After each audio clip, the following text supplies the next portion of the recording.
here. Let's get back to the show. Ice Fusus, thank you for joining. Let us hear your thoughts on this. If you want to unmute yourself, please.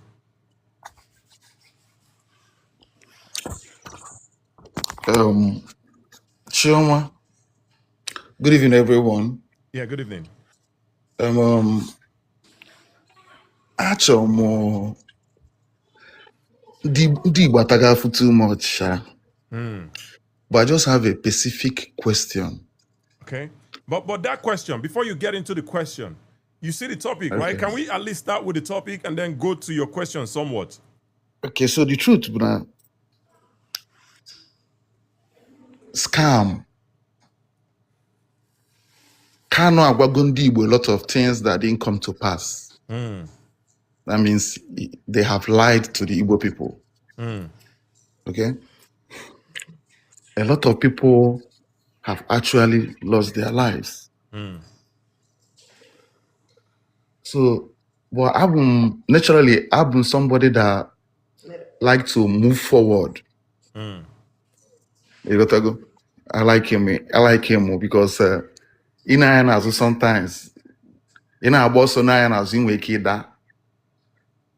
so sometimes I do like to kind of move forward.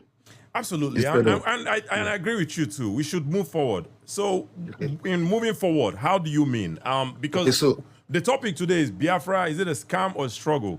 This is also part of moving forward because, in my opinion, I think Biafra, the idea of Biafra, has held us back for so long. So we need to move forward from it. That's how I see moving forward. But what is your thoughts on the topic as far as it being a scam or a struggle? And please, if you want to use some English, Igbo here and there, so that we'll go carry all the guests along.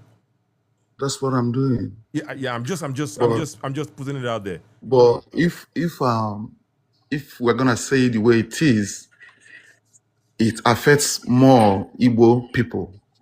When Chioma is speaking, all the things or whatever, like most of the things she say, Igbo, the people that died at Igbo, the people that did this, it's Igbo people. Okay, so but the only reason why I actually came up is to ask her, how do Igbo people move from all scam, no scam, whatever it is, how do they move forward? She will. And Chioma, please take note. He's asking how Igbo people can move forward from whether Biafra is scam or not, whatever, right? But before we get there, what do you think about the topic? This is the third time I'm asking you now. I don't know if you're intentionally not wanting to answer the question. If you are, that's okay, but I don't want you to keep ignoring my question. Does that make sense to you? What do you think about the topic? Biafra, is it a scam or struggle? If you don't want to answer it, that's okay. We can move forward, but don't make me feel like I just talk to myself. That's kind of rude. Okay, so the truth is that I'm wise enough, I have so much experience enough to know what a scam is when I see it. Okay. You understand? I'm one Igbo too, but I don't live there.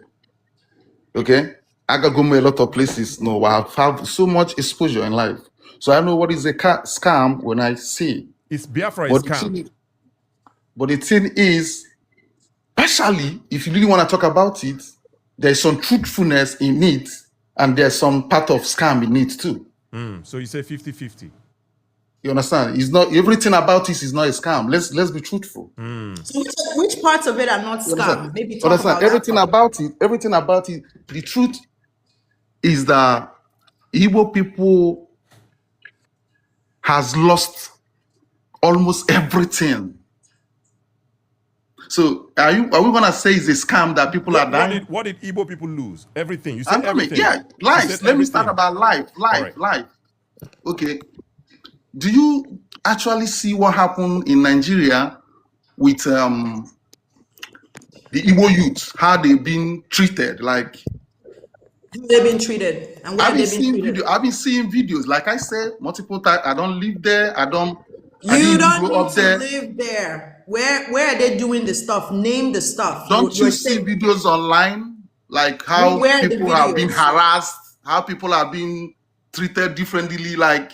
So are we generally gonna say that they don't see anything that has to do with Igbo people in Nigeria? It's not specific to Igbo people. That's why there was an NSAS protest. The NSAS protest was against police brutality, harassment, all that stuff. No be Igbo something. It's a Nigerian problem. So that's why she's asking you which state, so that we can talk about it. Okay. Let me still go back to what I was saying before. Don't go back. I said, no, I like where you are. No, you don't do that. Don't do that. Don't do that. Don't do that. That's wrong. Don't do that. Oh, I will. Don't do that. Don't do that. That's wrong. Don't do that. Don't do that. I will. No. I will. Please be quiet, sir. All right. I don't think he. Yeah. Go ahead, Chioma. Yeah. Go ahead. I'm gonna answer him. So let me be very clear. Don't let this American accent fool you. Let this face fool you. I am not the one or the two. So you will speak to me with respect. Okay. Okay. I'm only respecting this platform because it's my brother Kachi's platform. But on a normal day, if I'm now, let me address the question. The reason why I like people to be specific is because if you are concerned about Igbo youths, you should be concerned about them in Osun, in Lilu, and in Bitoru. Okay? You are not concerned about that. Remember that I said something earlier in my program, and I know that most of you don't listen to me because how dare a woman be speaking to you? But this woman will speak and you will sit here for 3 hours and you will listen to me. Whether you understand anything is your problem. Now, you're saying what is the way forward? And I know that you don't really care about the way forward. What you care about is that we omit this part of the conversation and you lie. I've been having it since 2014. If Onyamo 2014, you go know how old them be now. They don't reach 11. They reach 7th grade. Okay. So it can tell you that I still got time. Okay. And we will have this conversation until we get to the point where a charlatan will not come every 5 years when we calm down small to come and brainwash us, to come and galvanize us. Another definition, fact check, Kachi, galvanize. When you want to galvanize people, means you're rallying them up against something. The danger of that is if you rile them up around something that is a scam, they go buy for them like themselves, buy other people, join. Can they still say that they didn't do the right thing? Our youths were galvanized. You are talking about Ihaneme youths. The NSAS movement was a non-tribal thing. It was non-partisan. It was young people who were tired of a section of the police department, by extension, all of the police departments and what they were doing to not Igbo people. Now, there is this thing that our people do. I don't know when this person moved abroad. You have an accent that tells me you did not move out of Nigeria maybe in the past 10 years. What is all this performative nonsense you people do? I don't live in Igbo. I've lived most of my life in the US and I'm a also. So you don't know what is happening, but if you're on a stage, the way forward is to think about where we are in the present, to do a retrospective. I use this example of building a house because some of you here are either aspiring to build house, to change the house that your father did not build, or you're trying to build your own for your family. So I will use house so that all of us can relate. If you are building a house, if you are going to build that house and you're not assessing how that house was built, it means that you will carry on building. Even if the pillar is K-leg, you go still, they say, warrior decking. I got warrior decking, because the organ is there. And I'm asking you so that you guys know that I'm rooted.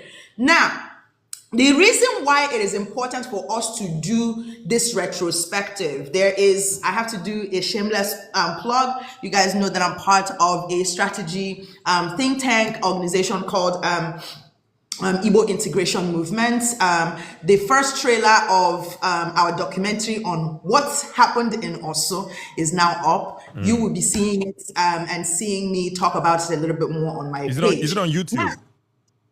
It's good. The trailer is on Facebook right now, but it's going to be on YouTube and it's going to be on other platforms. The reason why I bring that up is because that is part of the documentation. I don't know the type of job that most of you that are here, but if you're in tech, if you are in any type of leadership position, the only way you can make informed decisions about the business, about the organization, about the company is to take a retrospective of your projects to know the things that worked. The things where they put money in their work. Our customers, are they responding to it? So you're saying that what is the way forward? What is the way forward?